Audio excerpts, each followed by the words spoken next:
One of the most popular procedures we do here is breast augmentation. We do a lot of these with a very high satisfaction rate.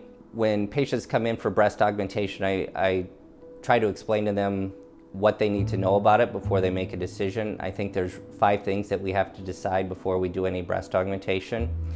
First of all, we have to decide which type of implant we're going to use. There's 2 different types. There's silicone and there's saline.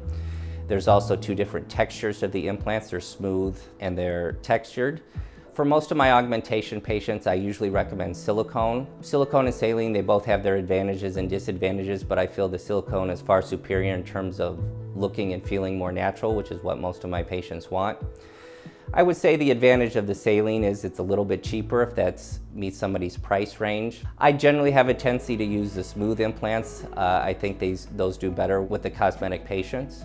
Number 2, we have to decide where are the implants going to be placed. They can either be placed above or below the muscle in your chest there. I generally recommend putting the implants below the muscle. I think it has a lot of advantages. First of all, I think it's better at camouflaging the implant so it looks a lot more natural.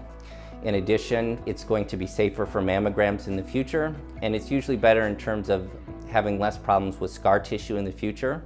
Number 3, we have to decide what size implant we're going to use.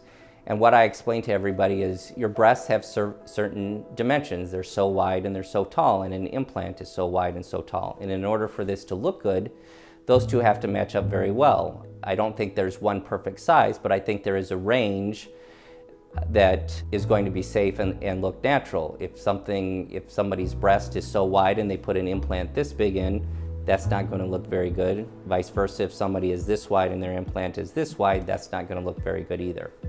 And then last but not least, we have to decide if they need a lift. Often people who have breastfed or lost a lot of weight have a certain degree of sagging to their breasts, and an implant alone usually won't fix that problem. Breast augmentation surgery it's outpatient surgery. It usually takes about an hour to perform, which means you go home the same day. Afterwards, you'll be a little sore. Most people who have a desk job, I say they can go back to work in less than a week. If you have a very physically demanding job, sometimes it takes a little bit longer to recover. I usually take 6 weeks before I release you to full activity without any restrictions.